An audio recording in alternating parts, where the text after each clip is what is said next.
Las guerras comerciales de las que se empieza a hablar ahora, ¿llegaron para quedarse? Sí y no. Creo que Trump tiene que responder a su electorado. Es la base, digamos, de su campaña y lo ha reflotado después de mucho tiempo haber dejado, digamos, correr, digamos, la complacencia con el riesgo y los mercados y la economía norteamericana, que han dado muestra de mucha salud en los últimos 16 meses. Hoy se enfrenta a un embate por parte de Trump. China no es ajena, es la segunda economía mundial, pero Trump es el que arremete. Se están midiendo. Creo que se va a instalar este tema durante un tiempo largo, hablemos de meses, en los cuales algunas medidas de estas que estamos viendo se impondrán y otras que no. Creo que en la negociación, y Trump en ese sentido es un negociador, él tiene un famoso libro sobre negociación, está tratando de sacar ventaja de sus embates. Es su característica, es como es él, y creo que quiere imponer esa impronta en todas las negociaciones. No lo vemos con las guerras comerciales nada más, sino con la inmigración con México y con otros temas como la integración con el NAFTA. Y además de estos ruidos entre China y Estados Unidos, que además han involucrado a la Argentina, la cuestión del acero y demás, hay también ruido político en el mundo, Rusia, Reino Unido, mismo un poco el ruido que hay en la propia Unión Europea. ¿Ese ruido político cómo puede influir en la economía global?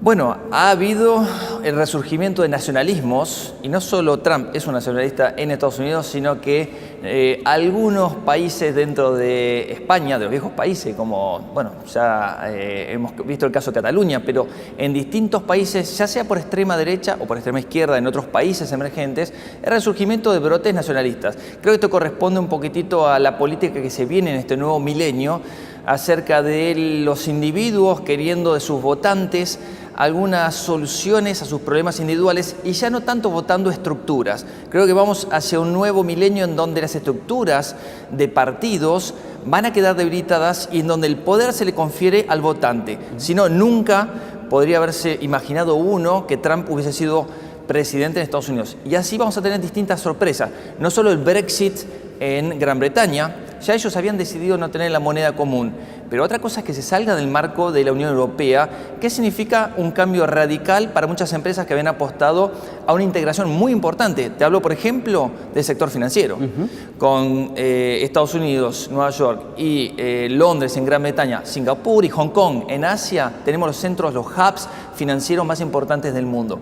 Creo que muchas empresas financieras han quedado desilusionadas, por ejemplo, con el caso del Brexit, pero esto corresponde a la fuerza que se confirió a sus votantes. De hecho, en Londres el resultado del referéndum fue favorable a continuar en la Unión Europea. Claro, siempre pasa lo mismo, en la periferia, el centro, las grandes ciudades y el contorno. Pasó en Estados Unidos. Si vos agarrás las dos costas y las grandes ciudades, ahí es donde, digamos, no triunfó Trump.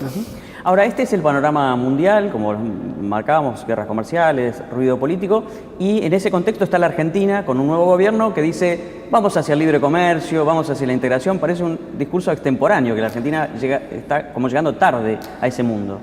Argentina ha heredado, este gobierno ha heredado una situación crítica en el 2015. Crítica, y se ha empecinado en no decir mucho qué tan crítica era, creo yo, porque iba a abortar un poco esos planes de gradualismo en el cual nos encontramos sumisos en este momento. Pero Argentina está en el marco de una integración a nivel mundial con las principales potencias que no ha sabido tener en los últimos 12 años, 15 años, y en donde está resurgiendo de la mano de sí, nos vamos a integrar, sí, vamos a cooperar. Fíjate que Argentina y Brasil han quedado exceptuadas de estas medidas a los aranceles, al acero y al aluminio originales de esta guerra comercial que se inició. Y es ahí donde saca partida, por ejemplo, con un aliado muy fuerte, que es Estados Unidos, que implica el 20% de la economía mundial. Argentina, por otro lado, necesita 35.000 millones de dólares para financiar todos sus desequilibrios estructurales, ya se le hace déficit fiscal como de las empresas y sus necesidades de captación de fondos. A eso sumémoslo el déficit de cuenta corriente y tenemos obviamente la respuesta más que necesaria, la integración con los flujos de fondos internacionales, y qué mejor Estados Unidos como para hacer buenas migas. Y por el otro lado, la Unión Europea, con esta un poco retomar de aquella negociación que lleva 20 años para tratar de tener algo de libre comercio entre los dos bloques, con Mercosur. Sí, yo he tenido la oportunidad de haber vivido en Europa y sé cómo piensan. Ellos tienen una protección hacia sus empresarios agrícolas muy fuerte. ellos subsidian cuando otros retienen. Entonces va a ser muy difícil en ese marco competir, y por eso Argentina necesita un tratado de libre comercio que baje los aranceles y que genere valor. Argentina ha sido una de las precursoras de relanzar este tratado de libre comercio entre el Mercosur y la Unión Europea, pero va a ser difícil conociendo la idiosincrasia europea. Y muchas empresas argentinas saliendo a cotizar en la bolsa, como también una novedad de este tiempo, a buscar fondos.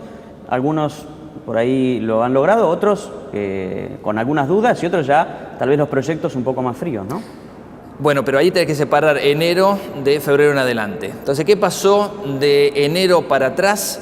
Y lo hemos visto durante casi 2 años, empresas acceder al mercado internacional, empresas que nunca se hubieran imaginado estar ahí y recaudar esa cantidad de dinero, y sobresuscriptos totalmente, no solo en acciones sino en bonos. ¿Sí? Empresas medias, por ejemplo, el sector de gas, muy activo, o electricidad en Argentina, la Salvanesi, la Geneia, todas estas empresas que pudieron concretar o están concretando ahora, ya que licitaron esos proyectos de energía renovable, sus proyectos de inversión sobre la base de la oferta mundial de dinero. Por otro lado, tuviste un cambio, un cimbronazo en los mercados que apareció a fines de enero y se materializó en febrero con dureza. A partir de ahí, muchas de las empresas argentinas, como Central Puerto, Aeropuertos Argentina 2000, tuvieron fracasos en sus salidas a la bolsa, pero igual siguieron.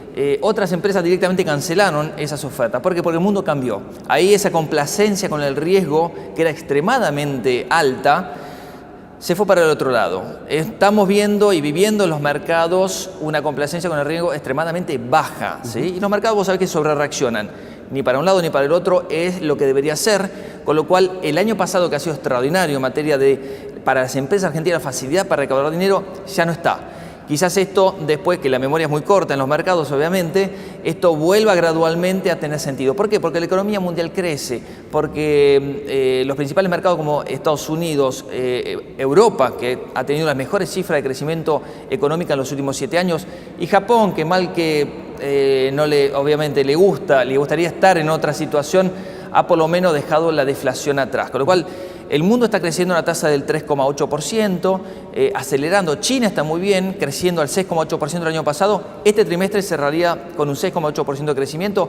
Esto es bueno para los commodities, y en un entorno donde la inflación obviamente empieza a resurgir, y en donde justamente la tasa de interés, al menos en Estados Unidos, que ya ha empezado a subir, va a empezar a ser mimetizado por el resto de los bancos centrales, como para controlar estas presiones que se generan del mismo crecimiento económico mundial. En ese marco está inserto Argentina.